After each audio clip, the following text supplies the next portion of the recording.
نہ ہمارا army chief سے کوئی لڑائی ہے، نہ ہمارے کوئی نواز شہباز شریف سے کوئی لڑائی ہے، نہ ہماری فوج سے کوئی لڑائی ہے، نہ ہماری بیوروکریسی سے کوئی لڑائی ہے۔ ہم اپنے ملک میں ایک رواداری کا ماحول ہر وقت دیکھنا چاہتے ہیں، اور جمعیت علماء اسلام نے تو مسلسل اس رواداری کے ماحول کو برقرار رکھنے کے لیے، یعنی یہاں تک کہ ہم پہ تنقیدیں شروع ہو گئیں۔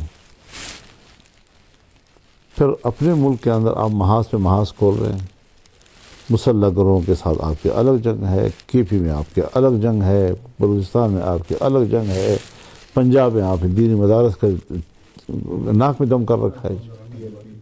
ہاں، یعنی اس حد تک ہمارے ادارے علماء کرام کے پاس جا کر ان سے کہتے ہیں تمہارا قد کتنا ہے؟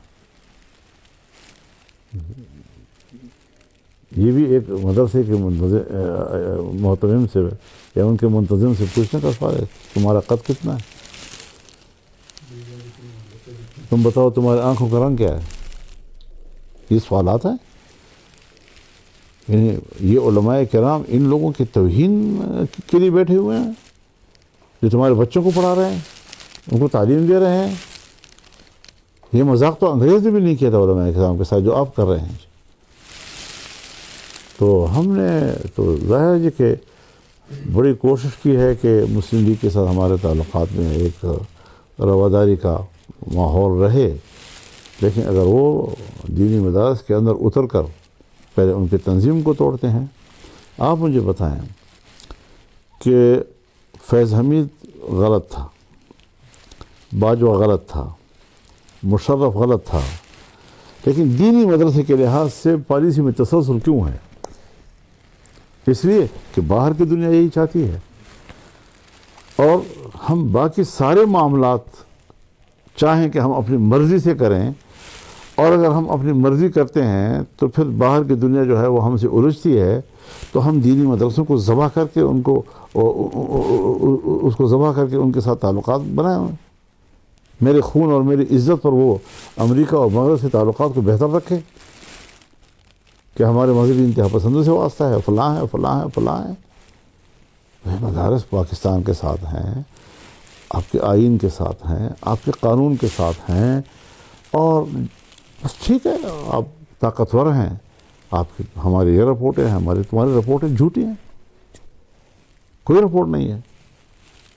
جھوٹ پر مبنی رپورٹوں کی بنیاد پر آپ بہانے بناتے ہیں، کبھی مدارس کے ساتھ لڑ رہے ہیں پنجاب میں، اور اتنی توہین آمیز رویہ، اور اس توہین آمیز رویے کی توقع ہم مسلم لیگ سے کریں،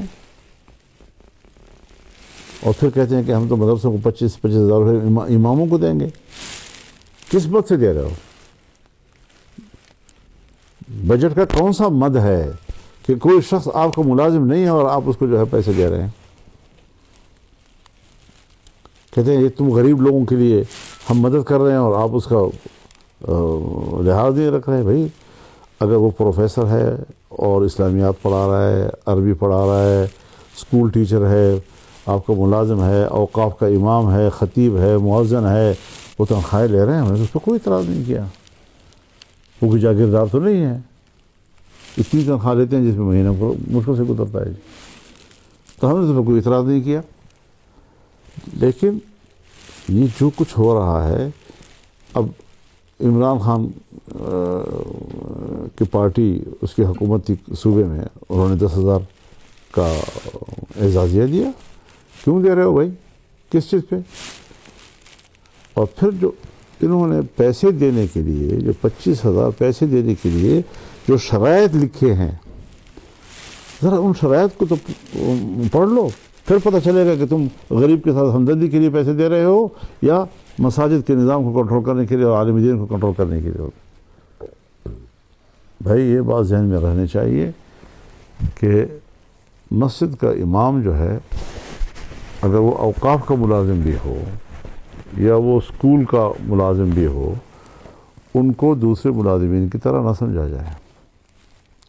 ان کی حیثیت ایک امام کی ہوتی ہے۔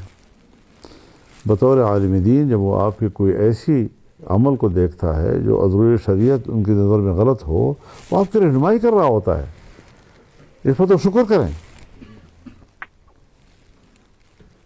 آپ کہتے ہیں جی ہم پر تنقید کیوں کرتے ہیں؟ حضرت عمر رضی اللہ تعالیٰ عنہ کو اندازہ لگ گیا کہ میرے رعب اور دبدبے کی وجہ سے شاید میرے سامنے کوئی حق نہیں بول سکتا، تو جلسے میں عوام سے پوچھا اجتماع میں کہ اگر تم عمر کو کجروی کرتے ہوئے دیکھو گے تو کیا کرو گے؟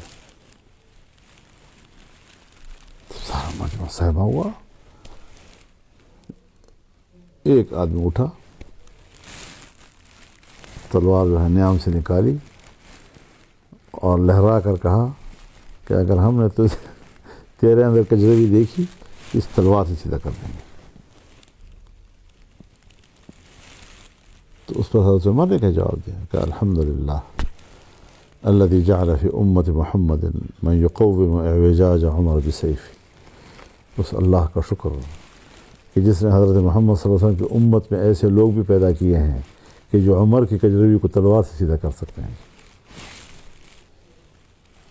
ہم ایک امام کی نصیحت، اس کی ایک تنقید، اس کو برداشت کرنے کے لیے تیار نہیں ہیں اور اپنے آپ کو حکمران کہتے ہیں. اس کا معنی یہ ہے کہ یہ حکمران نہیں ہے. جس حکمران کے اندر خود اعتمادی نہ ہو